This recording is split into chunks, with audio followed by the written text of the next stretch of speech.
So I'm Evanna. I am the co-founder of Project IO, which is, as she said, it's a 3D visualization and image processing company.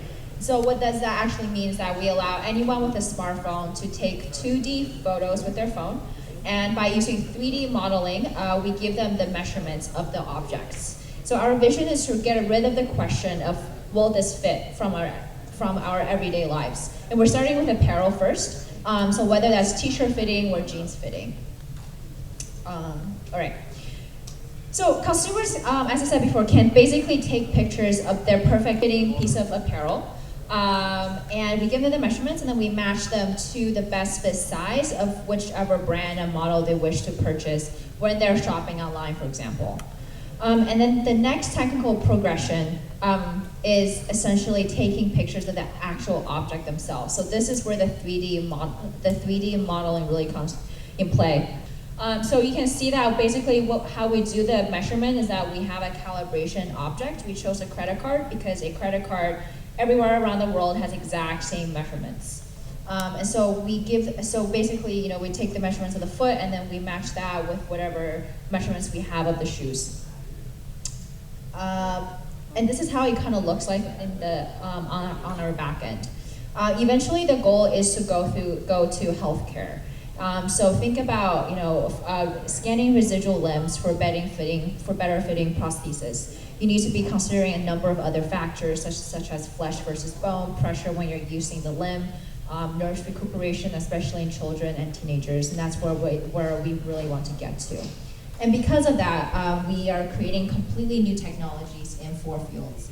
3D modeling, real-time mobile detection, measurement accuracy, and actually what's interesting is something we never expected is UI UX. A lot of the technology that we have, they do exist in very highly specialized fields. However, they're just incredibly hard to use, and our markets are actually consumers, the everyday consumers. So how do you tell someone how to take the pictures without telling them, you need to put your phone at parallel at 45-degree angle leaning this way? That doesn't really work, so how do you do it? Right. So when we started, and this is something that really permeates our company culture, we want to build an R&D center from scratch, a center of excellence. And we want to do this because after working in the region for so many years, my co-founder and I both saw a lack of deep technology and new technologies coming out of the region despite the potential. The majority of startups hear about the application of existing technology or more likely the localized version of Western ideas. But we want to create completely new technologies, and we want to do so by using the Arab human potential. We see a lot of potential here, especially among the youths and their technical skills, and we wanted to tap into that. So we did, and since we started about a year and a half ago, we have gained significant traction. Our clients are very recognizable and well-known clients, from Joe Bedu in Jordan to the Shoe Level District in Dubai to Jack Irwin and Zappos in the States. Our tech and work has been validated by numerous organizations. We came in second at the MIT Enterprise Competition this year. We were named the top 50 global emerging startups by the White House. We met with President Obama, etc. On our fundraising side, we raised the biggest rounds ever in the history of the Middle East and Africa. Right. So we've done a lot. However, it has been a really hard journey, sort of like pushing a rock up a hill almost. Okay, there you go. And coming from the US, there has been many times where we basically wanted to move the entire company to the US, where talent, money, and resources are abound. Specifically, we ran into 3 major problems. The first is the cultural with a long-term mentality. I think there's a lack of general understanding in the region that R&D is very much a long-term game, right? You don't see the return on it until 5 years or 10 years down the line. And for especially countries that are receiving donor money, that's not okay. Like if you don't see anything within the first year or the next year, it gets completely cut. And as you probably already know, Jordan receives a lot of donor money. Second is capital. Surprisingly, despite the fact that we wanted to become the Arab R&D center, and by the way, I'm the only non-Arab on the team. Every single one of our other employees who are my co-founder, they're all Arabs. we had to raise money actually from Silicon Valley because no one in Dubai, no one in the region wanted to be the lead investor. And so we went to Silicon Valley and we actually tried to convince investors there, which is also a very hard game because Silicon Valley investors are saying, hey, if I can't drive to your office within an hour and a half, I'm not investing because there are about 2 million other ideas that I could be investing in. But we eventually managed to get 500 startups on board, which got a bunch of the other more prominent VC funds. And once we got them on board, the Middle Eastern investors were like, okay, maybe we'll think about it. And so that's something that we really had to get over. And then the third is just the lack of really good talent. We noticed, and this is especially because we're working in really niche, highly specialized fields, and so a lot of times we will have to fly in consultants from the US and Europe to train our employees, who are very eager, but they just don't have the infrastructure to learn more. And that's another reason why we wanted to start this R&D center. So this is sort of what I do for the most part, being on the ground and hustling as an entrepreneur.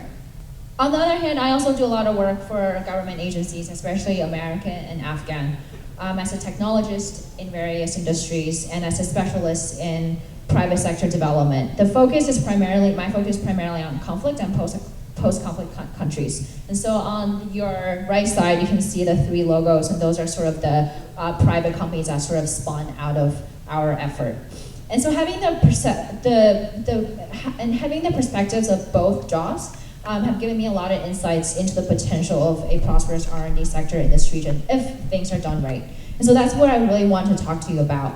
And so before we get any further, I want to step back and clarify 2 main points. And these are the major points to take away from this presentation. So the first is R&D is crucial to the development and the security of the country. Even a country during wartime. And there's something that's really key because in this region, obviously there are a lot of countries that are in war and they kind of just neglect everything and then put all the money into the military, and that's actually very, very ineffective and actually works against them in the long run.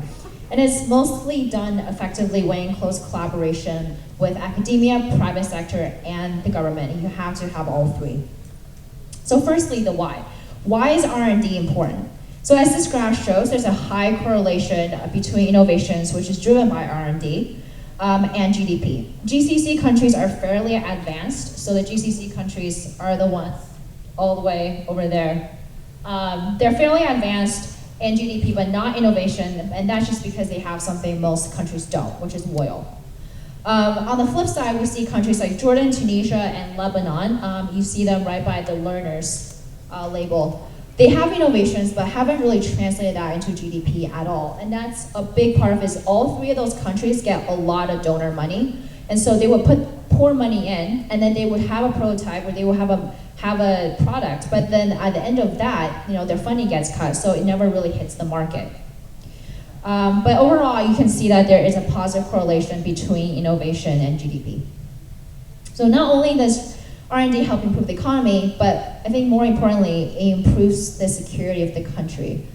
This picture was taken in Yemen, was one of the unemployment protests that are very, very common in this region. R&D improves the number of jobs available and make those involved feel empowered. It gives them a sense of purpose as well as a loyalty to something. And psychologically, this is crucial as they begin to feel like role models and that they're more connected to the community. In counter-violent extremism, I feel that I work in heavily. This is very important since the primary reason now for people to join extremist groups like Daesh and Al-Qaeda is not because they agree with the ideology, it's actually because they feel marginalized and that they're not respected. So R&D is definitely a way out of that. Right, so now that we have covered the why, let's move on to the who. These are the 3 musketeers. So we have the academic, private sector, and the government. And when they work in sync, things are fabulous. But when they don't, it's sort of like the Cold War with the Berlin Wall as a major wedge among all the players, right? And unfortunately, this is sort of the state of R&D that's in this region for the most part. It hasn't always been this way. But due to the political situations, most of the money have been redirected to the military. There are a few bright spots. So the Qatar Foundation and the Qatari government have been trying to put a lot of emphasis on the science and development, and they, for the most part, have succeeded. And so has the UAE. Yet in the Levant and North Africa, R&D has actually decreased in the past couple of years.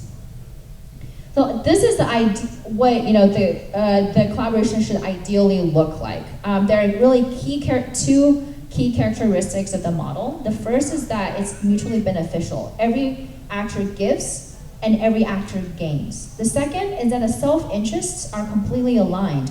And this is actually a very good litmus test. Name the top 2 priorities of the actor and see if whatever is being proposed actually meet them. So R&D in this case is sort of this silver bullet in the long run. You can read what's going on in this graph. I'm not going to go too much into it, but very simply, in order for government to create the environment and regulations for the private sector to thrive and employ talent, which comes from the universities, the private sector needs to tell the government what is needed on the ground, and what it needs to tell the universities which skills are most sought after. At the same time, universities have the money and the time to do thorough market analysis and trends which will help the government and the private sector.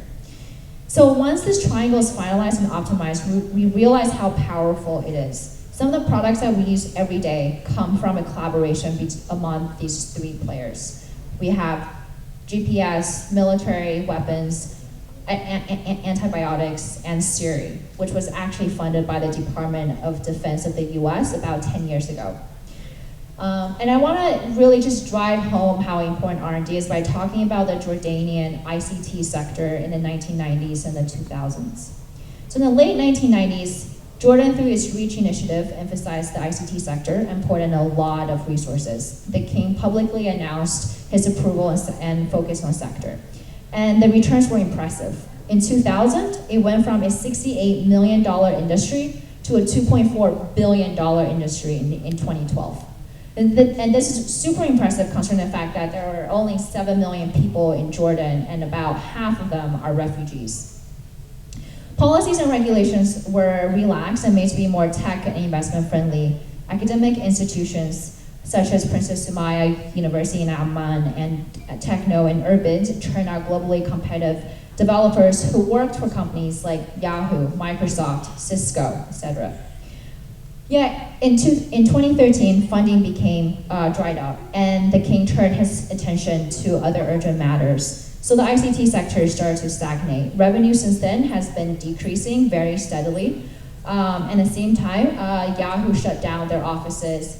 Samsung is no longer doing any kind of R&D in Jordan. They are only doing marketing and sales, etc. And the quality of students coming out of the universities have also been sliding. And this has really manifested itself in the lower rankings of these universities regionally. If R&D continues to be neglected in Jordan, the ICT sector will continue its slide. And so I think it's clear that R&D is very much needed, and the 3 problems most frequently associated with it, long-term mentality, capital, and talent, needs to be urgently addressed. You, as the audience, are here in a unique position to actually make change happen. Right? So by being here already knocking down the walls, academic is talking to the private sector that's working very closely with the government. And this needs to continue not only on a formal basis through one-off events like this, but really at the grassroots level where public-private partnership is not just the buzzwords that we use at conferences or on a grant to get donor money, but it's something more organic that comes from the actors themselves. And collaboration needs to be so that every actor gets something in incentives while contributing in a meaningful way. So it's time to destroy the wall among the players, and we need action. And this should not be a huge regional initiative. It needs to start very small, then municipal at the city level, because when it's small, it's implementable and something actually happens. The academic folks, for example, can interact more with the private sector and have a direct pipeline to the hiring needs of the employers. In exchange, the private researchers can guest lecture at universities and identify the top talent early. A lot of these suggestions are, you're probably thinking, oh, that's common sense. But I think common sense is brushed aside when there are erect barriers among the players, because these barriers really cause these silos, and we kind of reside within these silos. And we think we know what's needed and what's out there on the ground, and we all have egos, and a lot of times we don't like to step outside of them. But we actually really don't know. We only know what's going on our side. We don't know what the others are going through. And as they say, you don't know what you don't know. So how can we see other people's perspectives and see what their decision-making process is like? We don't really talk to each other. It's actually really interesting, because right before this, I had a meeting at the US Embassy in Amman where we were talking about just the entrepreneurship sector in Jordan. And she said, yeah, I just had a bunch of meetings with the ministers, and they all think that everything is great. They think that banks love lending out money to startup people. And I was like, since when did that happen? Because the last time I heard, banks hate, unless you're in Lebanon, banks really do not like to lend to a seed stage startup. So, but that's just one example.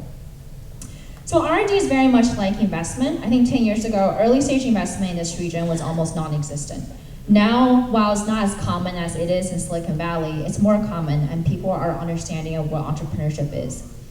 For both R&D and investment, the best long-term results come from a sustained and consistent long-term commitment, regardless of the market and the political fluctuations. And so, this is sort of the R&D